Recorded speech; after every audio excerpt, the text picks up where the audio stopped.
A few years ago, actually in the middle of the 70s, WMO alerted the world to the fact that greenhouse gases were increasing in the atmosphere because of human activities.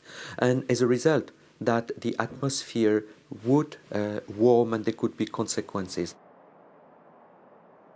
After years of studies and tests, the scientific community unanimously agreed that climate change was caused by man.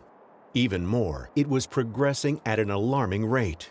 The cause? CO2 emissions, mainly due to the use of fossil fuels by industry, transport, etc. You know that there are some gases which have a greenhouse effect. You have radiation from the sun, which goes through the glass, and this radiation warms what is inside and is re-emitted as infrared back towards the space. But the glass traps this reflection, so the heat stays in, a significant fraction of the heat is trapped inside the greenhouse gas. So as a result, the atmosphere is warming. The IPCC is the scientific institution of United Nations that studies climate change. The IPCC is the Intergovernmental Panel on Climate Change, which was created about 25 years ago to provide the international community with the best quality assessment of the state of knowledge about all dimensions of climate change. We can call thousands of scientists to collaborate to the IPCC, scientists from all over the world, because they are the most quality-controlled review that exists on the state of knowledge of climate change.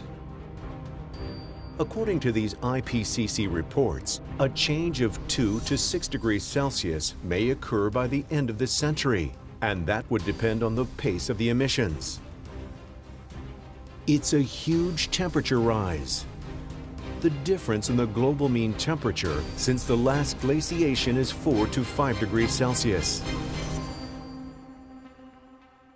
In December 2015, at the end of the United Nations Climate Change Conference of Paris, the Paris Agreement was signed. L'accord de Paris pour le climat est accepté. It is the framework deal that regulates current policy on climate change in the world. Every country signed it, with the exception of the United States. The goal is for average temperatures not to rise more than 2 degrees Celsius above pre-industrial levels. 3 years after the coming into force of the agreement, scientists have stated that efforts aren't enough and are asking for greater commitment.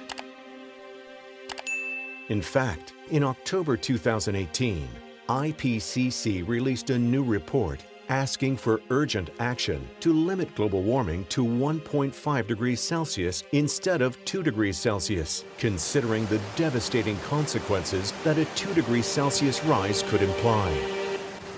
Temperature has increased a little less than 1 degree C over the last 100 years or so, and the projections for the future, if we don't reduce the emissions, are for the end of this century for a temperature range that between 1.1 degrees C in addition to the temperature of 1990 and 6.4 degrees C. That's a huge change if you compare that to what happened 10,000 years ago when we left the last glaciation maximum, when North America, northern of Europe, was covered by 3 kilometers of ice. The difference in temperature between that situation 20,000 years ago and the present situation, which has been more or less like that for the last 10,000 years, is only 4 to 5 degrees. And we're talking about a change of the same magnitude, potentially in less than 100 years. So it's a huge change and a very rapid change, and it would be extremely challenging to resist and to adapt to such a change.